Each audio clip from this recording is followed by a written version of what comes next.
Sénateur Plett. Merci, Monsieur le Président.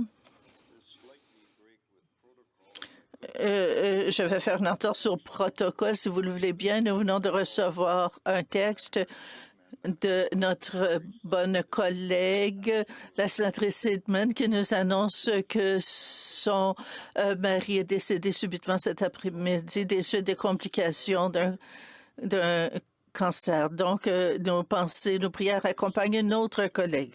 Cela étant dit, ma question pour le représentant du gouvernement au Sénat. C'est bien d'être de retour dans la Chambre pour exiger des comptes de ce gouvernement éternellement incompétent. L'urgence en Colombie-Britannique, causée par des inondations sans précédent, a crevé le cœur de tous les Canadiens. Et je sais que tous les honorables sénateurs se joignent à moi pour offrir leurs condoléances aux familles des personnes décédées. Ma question concerne la situation des agriculteurs de la Colombie-Britannique, les éleveurs de bétail qui ont pu évacuer avec leurs animaux ont été obligés de laisser derrière eux l'alimentation de leur bétail. Comme la Fédération canadienne de l'agriculture l'a dit, la crise dans la région pourrait avoir des conséquences à long terme pour le bien-être des animaux et pour notre approvisionnement en aliments.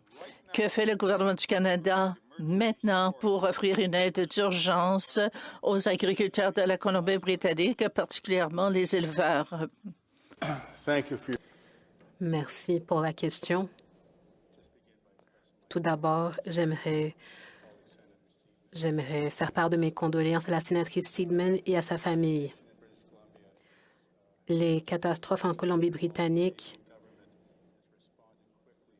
nous préoccupent tous et tous les paliers de gouvernement ont réagi rapidement et ont envoyé de l'aide et ça a été bien rapporté dans les médias. Nous avons aussi fourni de l'aide militaire et de l'aide financière. Maintenant, parlons de l'aide précise pour les agriculteurs qui souffrent en ce moment. Ils ont dû écoper de dommages très importants. Sénateur Plett, j'espère que votre rapport arrivera aussitôt que possible. Les dévastations perdurent en Colombie-Britannique. Les agriculteurs britanno-colombiens ont connu des difficultés à cause des inondations, des feux de forêt, de sécheresse et de la pandémie. Hier, le discours du trône assurait que le gouvernement Trudeau aiderait la province, mais le discours ne mentionnait pas les agriculteurs de la Colombie-Britannique ni d'ailleurs au Canada. Les familles agricultrices ont besoin de garanties de la part du gouvernement Trudeau. Il ne faut pas qu'on pense seulement à eux après coup dans le processus de relance.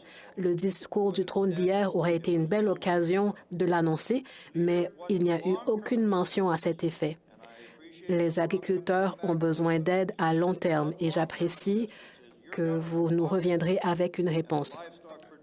Quelle sera l'aide que le gouvernement apportera aux agriculteurs et aux éleveurs qui ont vu leur travail anéanti par l'inondation?